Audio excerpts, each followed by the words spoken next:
He is the longest-serving senator ever in Illinois. But today, Senator Dick Durbin said he is stepping aside, ending a long, distinguished career in politics. CBS News Chicago investigator Tara Molina is here now with reaction and also who is in line possibly to replace him. That's right, Joe and Marie. Senator Dick Durbin is the fifth most senior member of the Senate, first elected in 1996. We're hearing from politicians across the city, state, even the country today as he makes this announcement. And of course, we're already hearing talks again on who will go for his seat.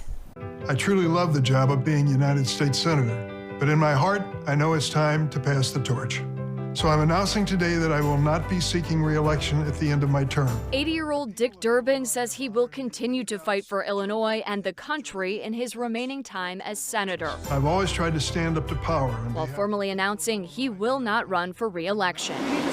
Senator Tammy Duckworth will now be Illinois' senior senator. In a statement today, Duckworth said in part, Dick Durbin is and always will be a giant of the United States Senate. He has dedicated his life to making our state as well as our nation stronger, and we are all better for it. He's a very common sense guy. He's very pragmatic, and he's got a great sense of humor. Thanks, everybody. CBS News Chicago political analyst and former Chicago Mayor Lori Lightfoot worked closely with Senator Durbin for years. He was an incredible collaborator and friend. Of course, we had to ask if she's considering running. I can tell you, private citizen Lightfoot is just fine where I am. No chance of this. No, I don't see that happening. So who might run? No one has declared, but here are just a few possibilities.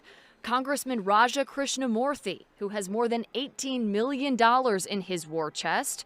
Another suburban representative, Congresswoman Lauren Underwood, who has already hinted at a run. Lieutenant Governor women are activated. Juliana Stratton's name has come up in polling. And Secretary of State I want to give a special thanks to Alexi Janulius ran for Senate several years ago. None of them have announced their plans, though. Part of what you're seeing with the praise for Senator Durbin, not to suggest at all that it's not authentic, but it's also seeking his blessing. Political scientist and professor Stephen Caliendo says there's more to many of the statements we're seeing from politicians in response to this announcement today. I don't know that he would come forward with a specific endorsement, certainly not this early in a race he wouldn't. But anybody who runs would love to have him alongside them on the campaign trail. Now, we've compiled all of those statements from everyone from former President Barack Obama to current Chicago Mayor Brandon Johnson. In the story you'll find up on our website right now, you'll also find more on the campaign money we know many already have on hand. And that's going to be really telling as we look forward. Is. Yeah. Thank you, Tara. Thanks, guys.